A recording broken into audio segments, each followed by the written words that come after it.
Good morning. It's really cool to have you all back. Didn't expect to not see you for so long, but no problem. We're going to make this work. First of all, I hope you survived okay, did all right. Our schedule is a little crazy, but the important thing is that there is nothing due today, all right? So today we're going to take this day and get back. On Friday at 9 o'clock, problem set 1, due chromatography lab. If you haven't turned it in to me, is due the Lewis Structures lab, which is the online version or the regular version. They're basically the same as due. And take-home quiz number 1. Now, take-home quiz number 1 was a link I sent out a long time ago. Your quiz might have a different date on it. That's fine. I have copies of take-home quiz here. If you want to grab one stuff, that's awesome. So those 4 things will be due Friday at 9 o'clock. For other things that are due, the most recent message I sent out was on Tuesday. You can see what's happening.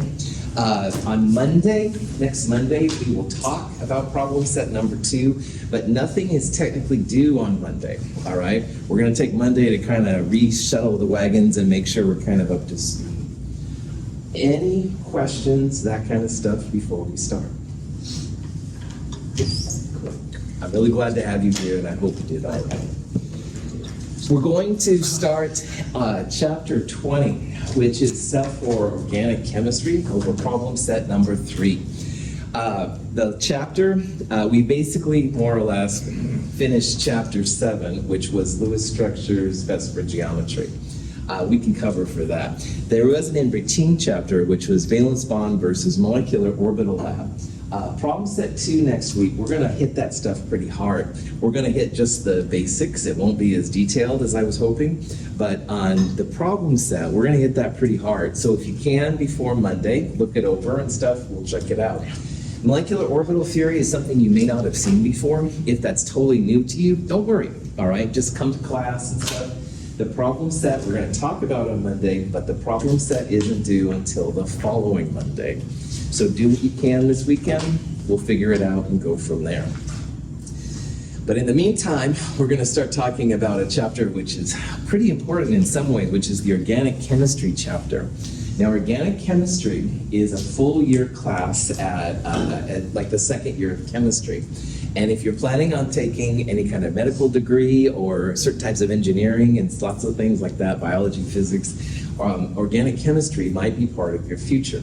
And when I took organic chemistry back in the day, no one had ever told me anything about the stuff we're going to talk about. And when I took the equivalent of Chem 223 and I entered organic chemistry, I was feeling pretty studly, all right, because I did pretty well in the first year class and stuff, and yeah, bring it on. And I got totally snowed over, all right? Organic chemistry honestly kind of kicked my butt. And it was a bad feeling. And I was questioning there for a while what I should do and stuff. And I got it together and came back. But when I became an instructor, I did not want that to happen to my students. And so ever since then, this has become kind of a rallying cry. And students that have taken this class and went on to OChem have many times told me, oh, thank you, thank you, thank you, because this is a weird field. Organic chemistry is called the medical school killer in certain circles. I don't want it to do that to you. All right, I want you to have a positive experience and get through it. So we're going to look at just the fundamentals, all right? We cannot do a complete one-year class in less than a week, all right? That's obviously not going to happen. But we can give you some introduction to it so that if you take organic chemistry, you'll be good to go. Now, I bet somebody in here only needs Chem 222 and then they'll go on to another field, and that's totally cool too. And you're like, oh, I don't want to learn organic chemistry, all right? I totally understand. You will better appreciate the things that are around you after going through this chapter, because there's a lot of organic chemicals that we use day to day that we take for granted, and you may not know what they are. And when you look at them, you may not understand kind of what's happening. You will hopefully have a better understanding, so there's utility there. So bear with me. Let's do this, see what's happening, and let's knock this off its pedestal so that it's accessible to everyone. Questions? Organic chemistry is the biggest type of chemistry. It's based on carbon primarily. It has a lot of oxygen and nitrogen. Hydrogen is almost ubiquitous around almost anything. Most of the compounds that are known, they feel there's about 20 million-ish, give or take a little bit. Most of the 20 million known are based on carbon, and they are arguably organic chemistry compound. So it's a big thing. This compound right here is propane. If you have participated in backyard barbecues and stuff, a lot of times the gas that's used is a propane. Now, if you look at this structure, all right, right there is a black carbon. The white atoms are hydrogen. And if you look carefully, each one of those carbons is in a tetrahedral electron pair geometry. Now, we haven't talked about these terms since before MLK Day, which is incredible, but that's okay. Anything that's a tetrahedral electron pair geometry has angles that are about 109 degrees and stuff like that. So in organic chemistry, we're going to use all of the Lewis structures, all of the Vesper and stuff to figure out what's happening. As you get to more sophisticated molecules, you can also see these kind of patterns. So for example, this carbon, this is a carbon right here, kind of gray-black. There are 3 hydrogens around it and another bond to carbon. This is another tetrahedral carbon, also 109 degree angles. The difference is that now you just have a lot more different kinds of interactions. There are some double bonds we talked about. When you have a double bond carbon with 1, 2, and 3 clouds, this would be a trigonal planar electron pair geometry, roughly 120 degrees. But you see the same kind of things. This is an oxygen right here. This oxygen looks like it has only 2 bonds, but there are going to be 2 lone pairs on it. So this is also tetrahedral and electron pair geometry, bent molecular geometry. This would be more like a molecular geometry structure. It's not showing the lone pairs, which is very common in organic chemistry. But there's also some new kind of things right here. This is an example of a compound called benzene. Now benzene, if this structure is changing, is carbon with a double and a single, and there's a hydrogen on top. So each of the carbons right there, which I'll show right there, is in a trigonal planar electron pair geometry. And trigonal planar geometries are always 120 degrees. But if you remember, we talked about briefly, before we left for Snowpocalypse, we talked briefly how double bonds and single bonds will sometimes resonate. The double bonds will move back and forth along the molecule. Benzene has like a racetrack of resonating pi bonds, all right, resonating bonds that go back and forth. So this particular structure, which we'll talk about more, the double bonds could be there, there, there, and there. And this weird circle sometimes is shown to represent that resonance factor. So there's some weird things about organic chemistry we're going to talk about. And finally, you can get to some really wild structures. This molecule here is called propellerane unofficially. And it looks like a propeller, and it actually spins around and stuff. So organic chemistry is quite a bit different from the Chem 221, Chem 223 things that we've seen, that we have seen and will see and stuff so far. So in organic chemistry, there's 2 big parts of it if you take the class. And the parts that we're going to focus on mostly is nomenclature, naming of compounds. Because when I took this class, all right, I had an instructor, and the instructor had a little bit of an accent. And I thought that when they were saying, for example, methanol, I knew what methanol was, and we'll know here at the end of this chapter. But they were actually saying methanol. And I thought, oh, this person's, accent and stuff is just, they don't know what they're saying it right or something like that. Well, it turns out I was really wrong, all right, and I missed lots of points because methanol and methanal are different compounds. And an alkene is different from an alkyne, stuff like this. So the big thing we're going to focus on is being able to name them, figure out what the name is of different compounds. For example, we'll be able to name this thing right here. Now, a bigger part of organic chemistry is how these molecules react, like how you make them and what you do with them once you have them. Reactivity is the bigger part of organic chemistry. And we're not going to focus as much on that here because obviously we don't have the time. But if you understand how to name things, then you won't run into the same problems I had, and you'll be able to understand the differences and the nuances, stuff like that. Any questions? Okay, so organic chemistry is based around little tiny groups. And these groups we see can be added to make different things. And recently my son took a whole bunch of Legos and made the Millennium Falcon out of it. Woohoo! And it was pretty impressive because at first there were a gazillion little parts. He put them all together and then the Millennium Falcon. All right, whatever. Anyway, don't like Star Wars. I'm sorry, just get out of my class. No, if you don't like Star Wars, it's okay. Alkyl groups are like the little pieces of the Lego, all right? They're not pieces, they're not exciting unto themselves. But if you add alkyl groups to other pieces, you can make compounds. And again, this was something that was quite different from all the Chem 221, Chem 223 things. So these alkyl groups are not compounds, but they are used in making compounds, and you'll see these names quite a bit. Earlier I showed you a tetrahedral carbon with 3 hydrogens and a bond to another carbon. That group right there, the CH3 group, is called the methyl group. And methyl is one of the basic building blocks of a lot of compounds. Every time you hear meth, including that meth, if that's where your mind is going, but methanol, methane, all right, methamphetamine, yes, it's true. All of those somehow are involved in the CH3 group. Now, CH3 is not a compound, all right? How many pairs does carbon need around it to be happy? 4, there we go, I see a couple of you doing it, nice job. Yeah, you've got to have the octet around it, all right? And methyl has only 3 hydrogens, 3 pairs. So you need something else. It's got like an empty slot, like a Lego, that it connect to something else. So if you see a methyl group, or if you even hear the name meth, a lot of times that's going to be this CH3 group. Ethyl is a CH3 group where that extra spot has another carbon. So if you draw out the first methyl, this would be a methyl group. It's a tetrahedral, i.e. 4 pairs around it, carbon.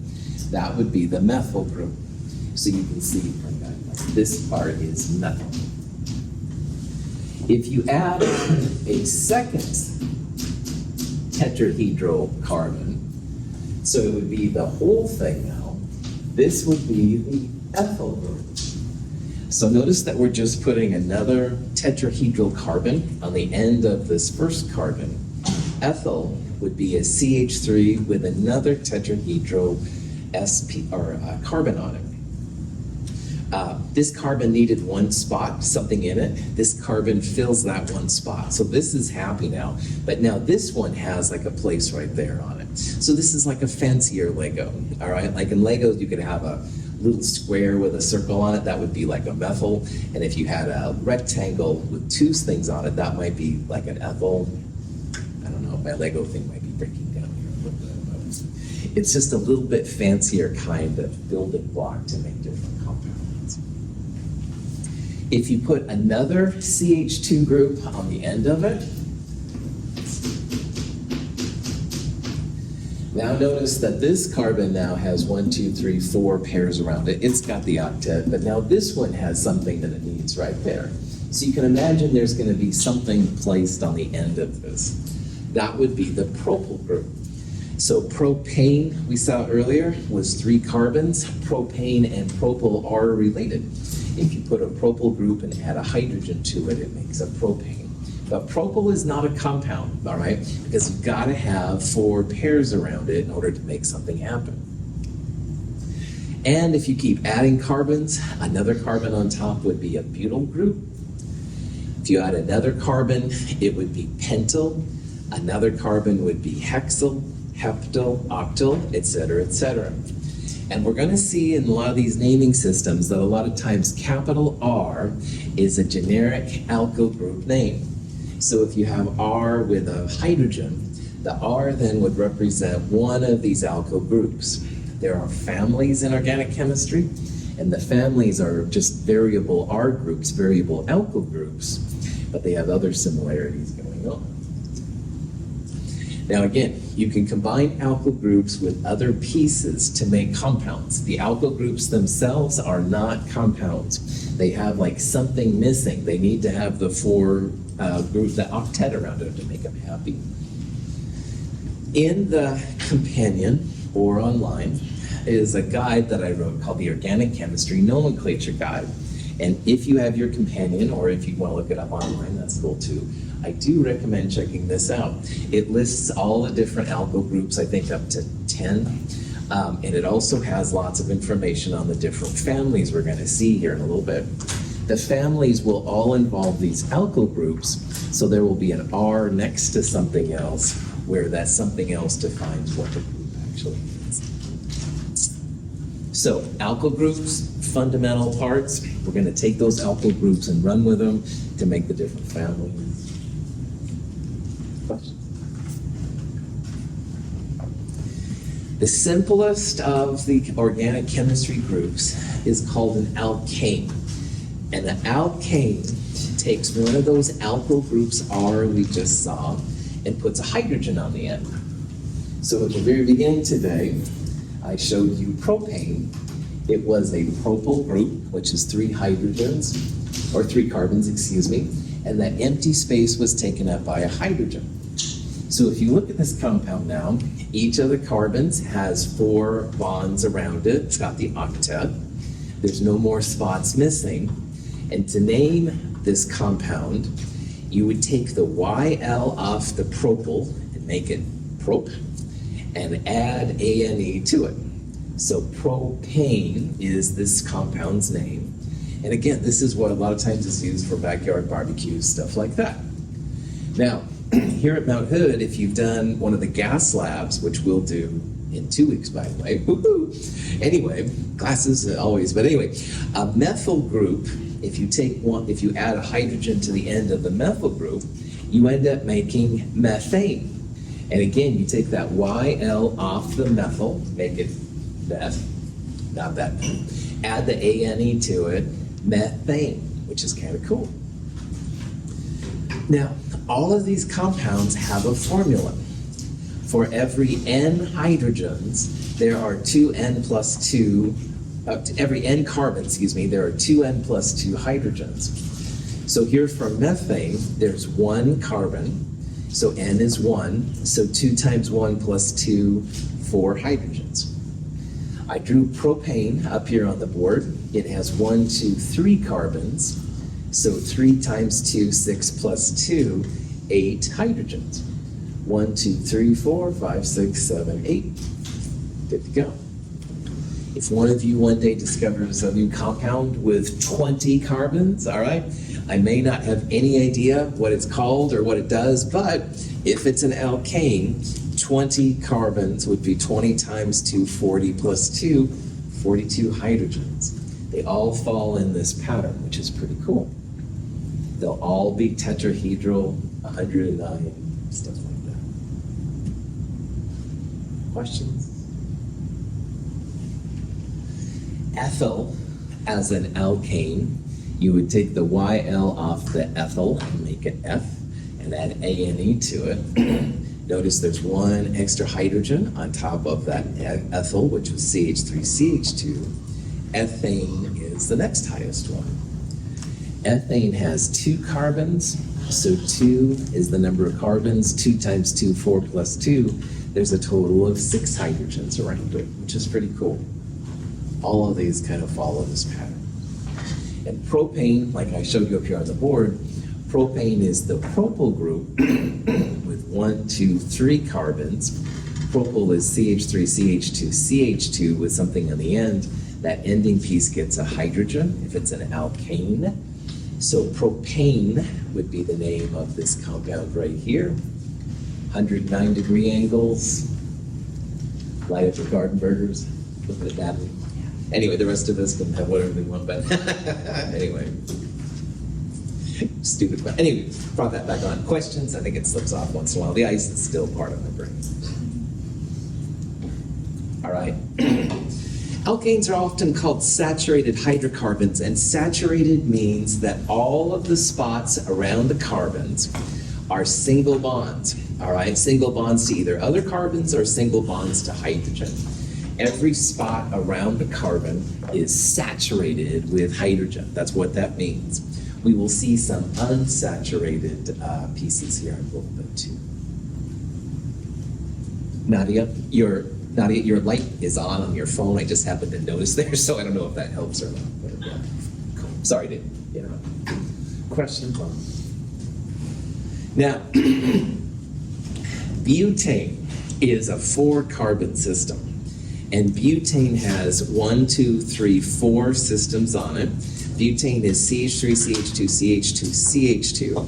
And on the end there, if you put a hydrogen on the end, it's no longer just a butyl group, it becomes a compound, butane.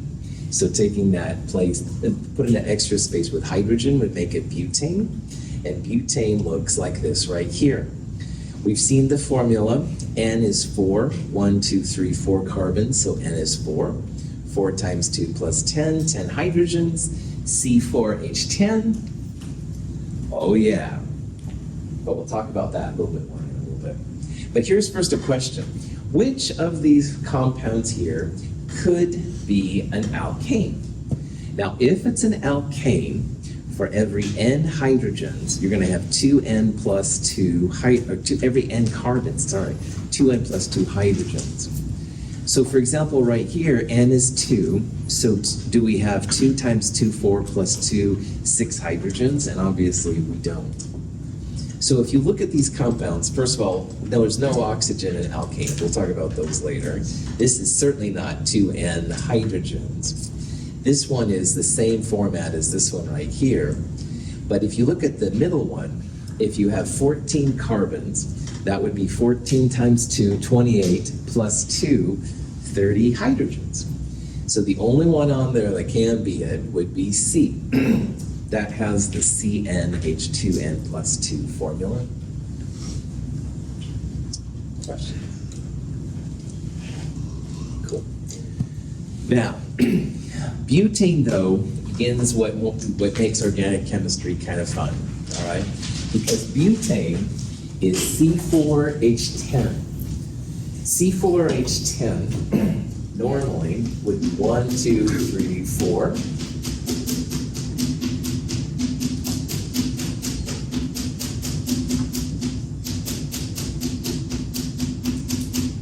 This is C4H10. But the problem here is that if you gave me C4H10, there's actually 2 possibilities. And one thing we talked about before MLK was that these compounds a lot of times make isomers. Same formula, but different arrangement in space. So remembering that CH3 is a methyl group, what we're going to do here is we're going to swap one of the hydrogens, the middle hydrogens, with the methyl group. And then you have this compound.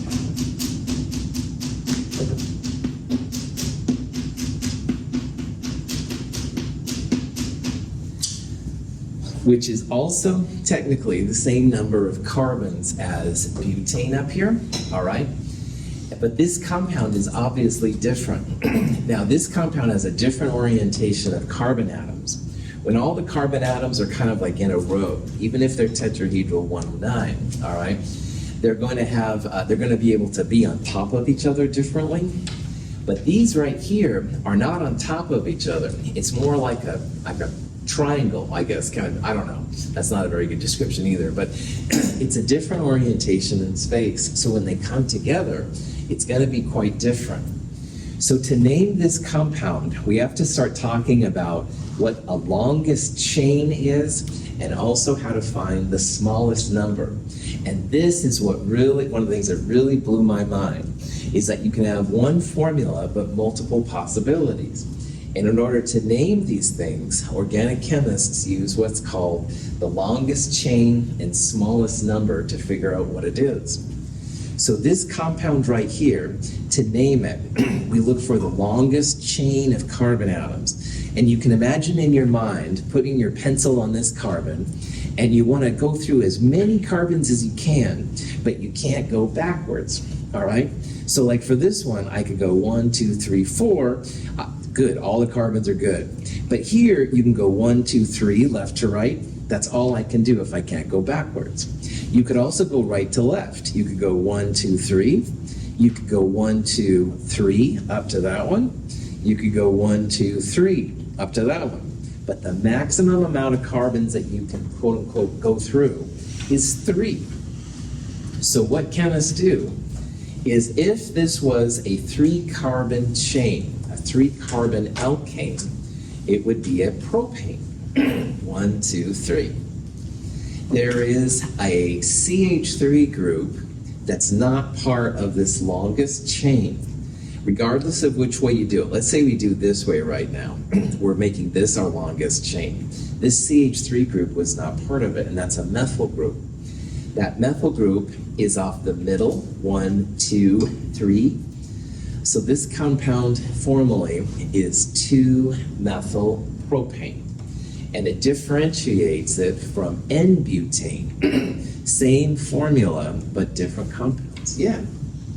Will this affect how you write it down? You would have the same number of carbon and hydrogen in like we're gonna write down like the stage or something, whatever represents it. Would you write it down differently because of the structure?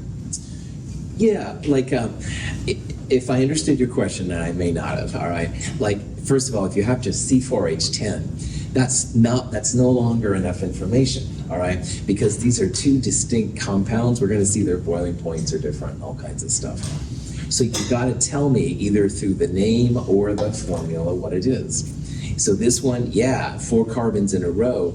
This one does not have 4 carbons in a row, David. Now, it doesn't matter if you would do like 1, 2, 3 down there and 1 methyl group. That part doesn't matter. But somehow show that 3 carbons in a chain with 1 methyl hanging off the middle one. And again, you could rotate this like crazy. That's not a problem. In America, we read usually left to right, all right? So I'm gonna, most of the time, go left to right for my examples.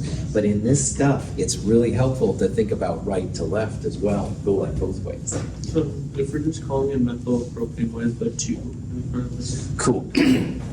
So in this compound, the longest, if you will, chain, the way I'm gonna do it anyway, would be right here. And so what you can do, Donovan, is like have 1, 2, 3, like that. And this methyl group was off the middle or the 2nd carbon. So the 2 just comes from the fact that it's on. So it's saying where it's connected to? Yeah, that's right. Exactly where it's connected to. Well done. Is that cool? Other questions? These are good questions. Again, this is the kind of stuff that no one told me about when I took organic chemistry, and I'm like, oh, thank you. That's really appreciated. Anyway, so starting with butane, the world gets a little bit more interesting. And as you go higher up with the number of carbons, you have more and more different isomers. Now, 5 carbons, a pentyl group is what we talked about at first. And the pentyl group with a hydrogen on the end would make pentane. This one right here is pentane. Notice the little N right there. N is usually a symbol for meaning it's like a longest chain of carbon atoms. So if you see N-pentane, 1, 2, 3, 4, 5, that means 5 carbons in a row. Everything around it is sp3. However, just like we did with the butane, you can take one of the CH3s off the end and put it on one of the middle carbons. And that's what this thing is right here. Now this system's a lot different and stuff like that. This carbon system has a longest chain. If you put your pen down and you go through it, I can get 1, 2, 3, 4 carbons. I can get 1, 2, 3. You want longest chain, so that's not going to be as good as 1, 2, 3, 4. But you can go 1, 2, 3, 4 left to right. You can also go 1, 2, 3, 4. But one thing you don't want to do in organic chemistry is call this a propane, some kind of propane, all right? Longest chain means you want to get as many carbons in the bulk part as you can. So we're going to go 1, 2, 3, 4 like this, or 1, 2, 3, 4, or 1, 2, 3, 4 like that. But we're not going to have just 3. That's bad news in chemistry. Now another thing, if we read left to right, and we talk about the number thing that Don Evans said, left to right, this would be first carbon, second carbon, third carbon, fourth carbon. So it kind of feels like it should be 3-methylbutane. But the other important part in organic chemistry, smaller number dominates.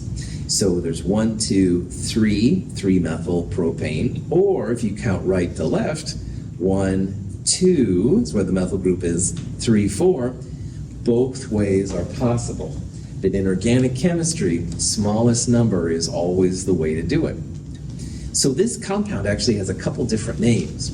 You could call it 2-methylbutane or 3-methylbutane. 2 is the way to do it. Smallest number is the way to go. Now you could also call this a propane, 3-carbon chain. This would be a 2-ethylpropane, I guess. But that's also, you don't have as many carbons in the longest chain. So longest chain, smallest number, gotta follow that in organic chemistry. If David tells me he's got some 3 or 2-ethylpropane, that would be saying like, I ain't knowing what you're talking about. You know, it's not as cool as being a cool organic chemist, and I want you to be cool. So smallest numbering, 2 versus 3. Longest chain, butane versus propane. Questions? This one has another isomer. If you take another end group off, another methyl, and put it on the same carbon as the other methyl group, you end up with this structure right here.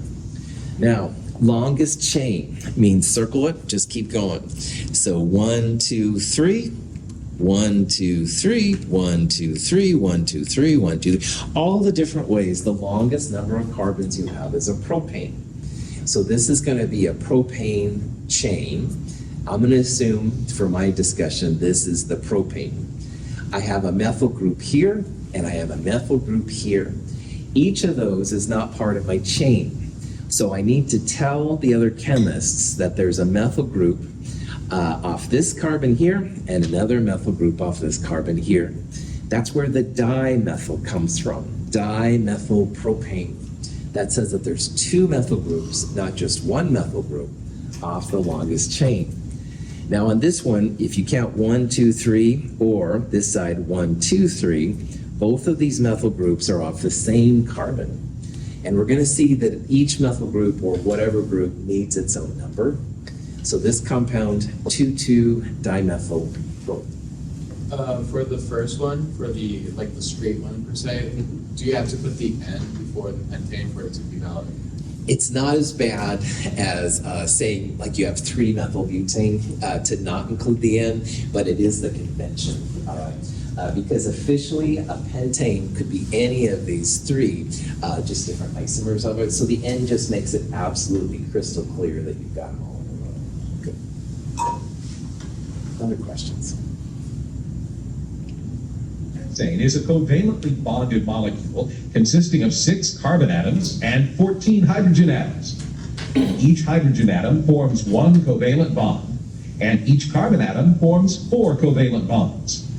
These 20 atoms can be rearranged into 5 different compounds called structural isomers, each having slightly different properties.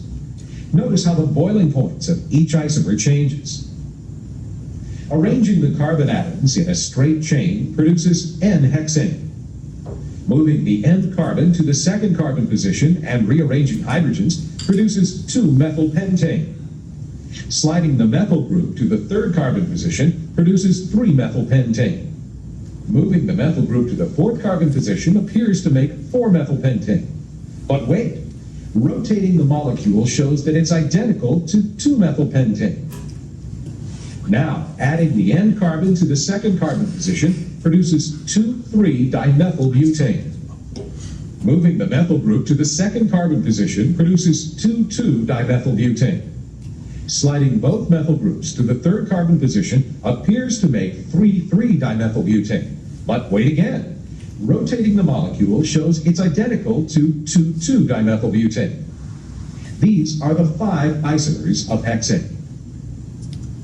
So the more carbon atoms you have, the more isomers you have.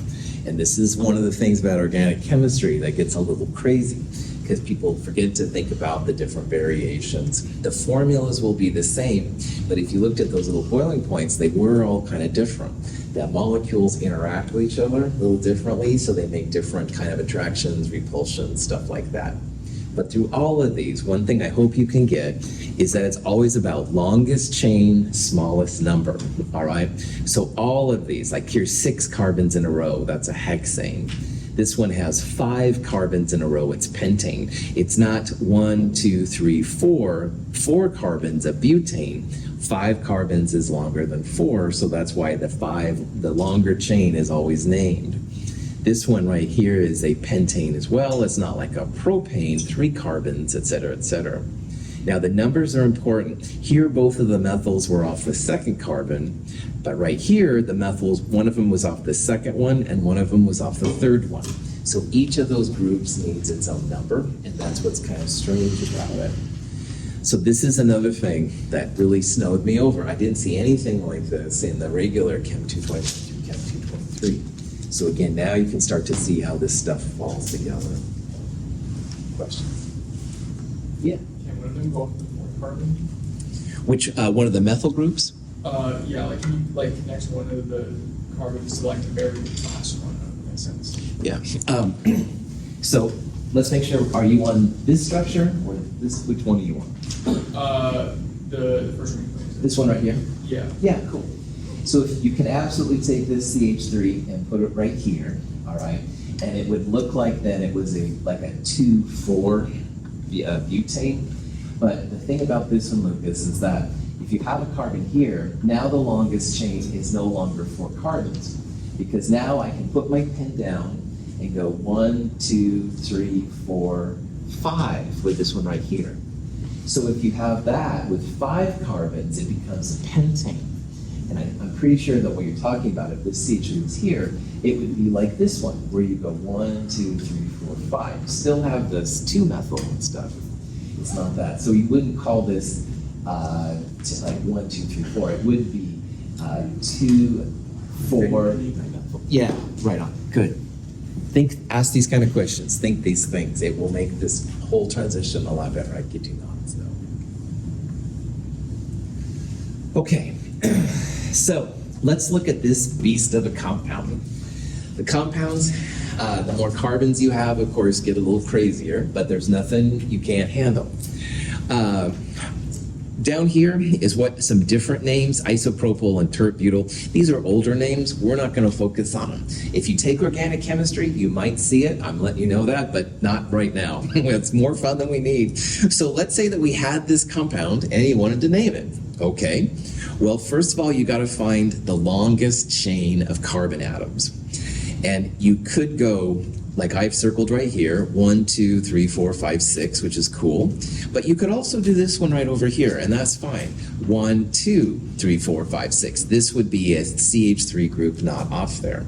It doesn't really matter. What you wouldn't want to do would be to call 1, 2, 3 this your longest chain, because you can get a lot more carbons in this space part than you could if you had just 3. So 6 carbons, longest chain, it's going to be a hexane, all right? So let me kind of rewrite here what's going on. Hydrogens get really annoying. You can probably tell that already. 1, 2, 3, 4, 5, 6. So I'm going to do what's called a carbon backbone chain. I'm just going to show the carbons, and you can do that for your organic chemistry structures as well. 1, 2, 3, 4, 5, 6.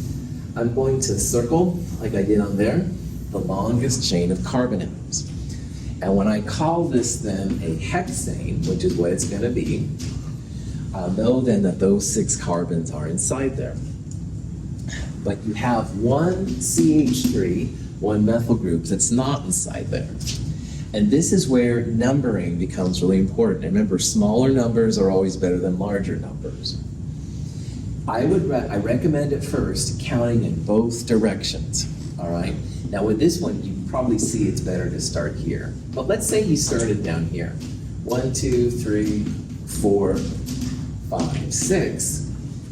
This methyl group is not right now off the 5th carbon, so you could call this 5-methylhexane. But that's if you start here and count to there. And when you're learning organic chemistry, I do recommend counting in both ways. It's tedious and you won't have to do it forever, but at first I think it's really important. So let's also count from this side now, being 1, 2, 3, 4, 5, 6. And sure enough, you can see you could also call this compound 2-methylhexane. And again, in OChem, it's all about longest chain, smallest number. Longest chain, 6 carbons, hexane. That methyl group is not in the chain, so it's a methylhexane. And between these two possibilities here, 2 is of course smaller than 5, so that's what you want to do. So if you see compounds, first of all, find the longest chain, all right? Sometimes it will be obvious, like left to right. Sometimes you'll have to twirl around, all right? These molecules are written for different ways in different systems, like this one is right here. So figure out what the longest chain of carbon atoms is.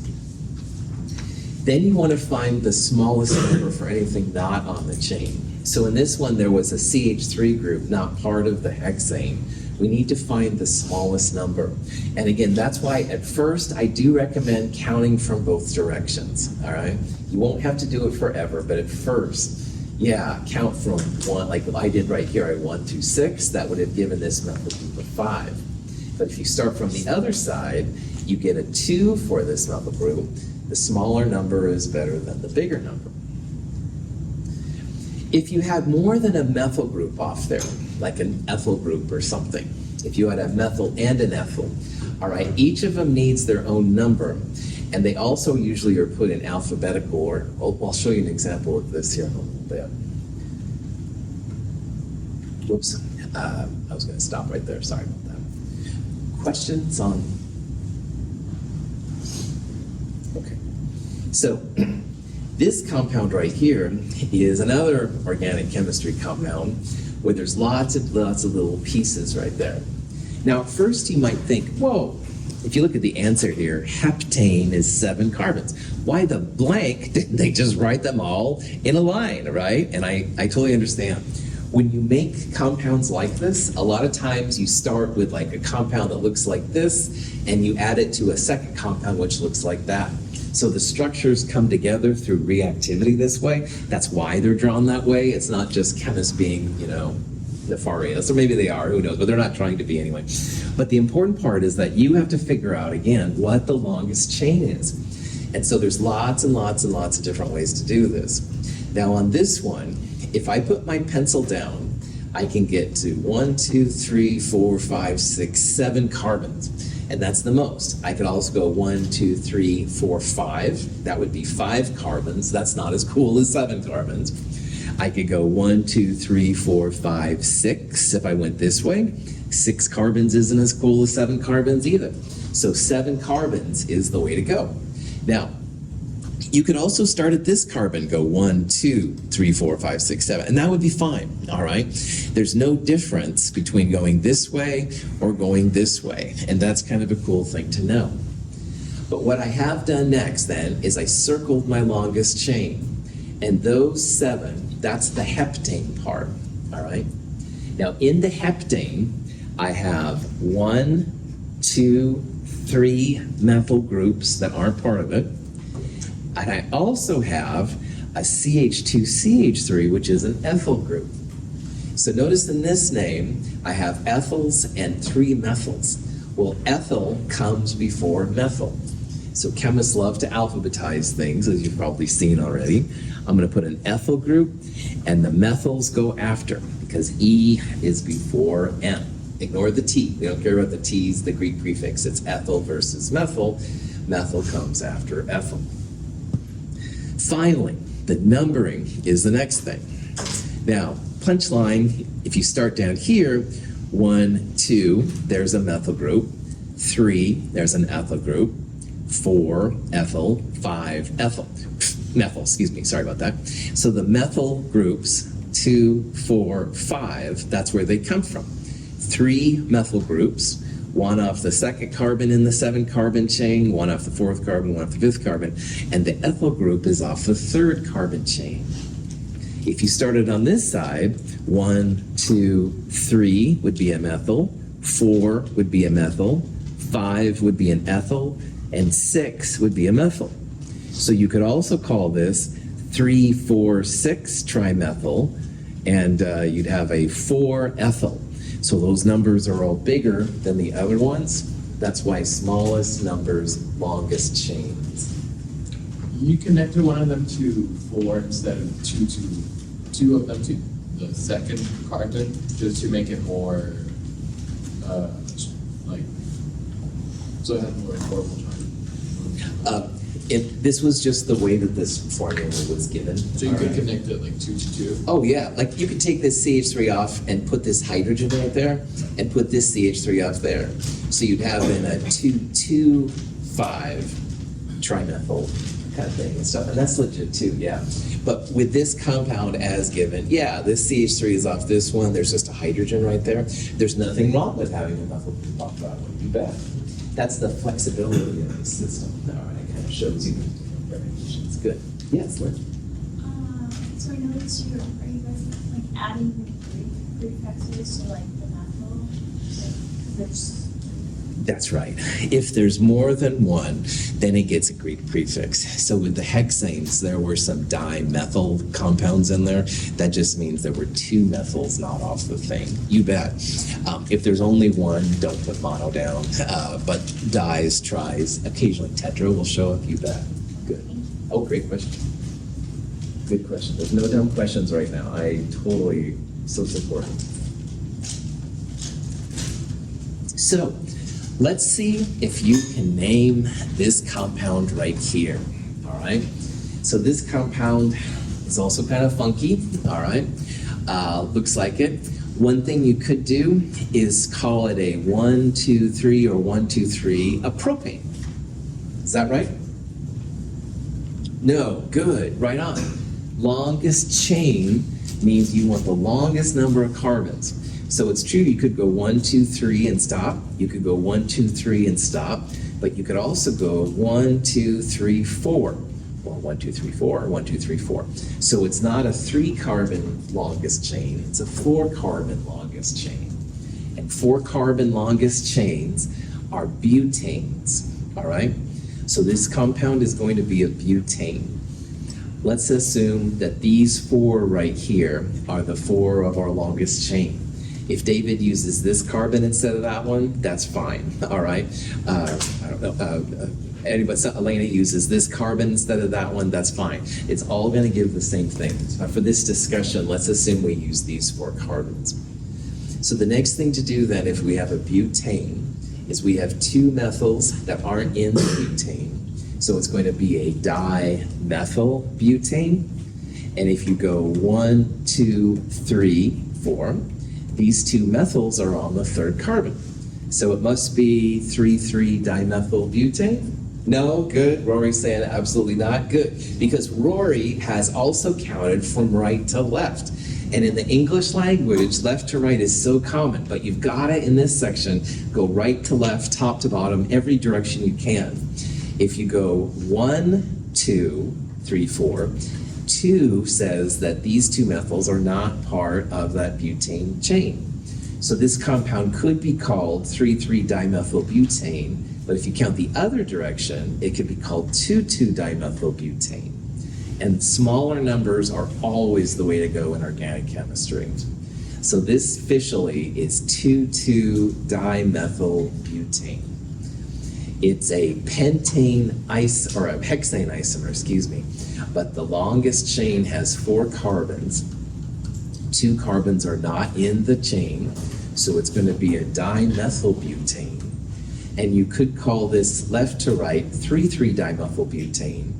But if you count right to left, which you need to do in this section, 1, 2, 3, 4, these 2 carbons are also off the 2nd carbon. So a better name would be 2,2-dimethyl butane.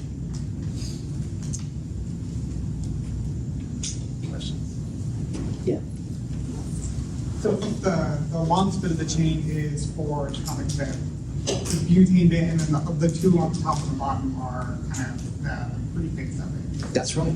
That's exactly it. And David, it really doesn't matter on this one if you went 1, 2, 3, 4. Like you could include these 4, and these would be the dimethyls. You know, anything like that is fine. But just find the longest number of carbon atoms. Okay. Have a great day. If you don't have a copy of take-home quiz number 1, which is due Friday at 9 a.m., grab one right here. You can fill it out, turn it in to me. Also Friday at 9, you'll turn in problem set 1, chromatography lab, and the Lewis structures lab.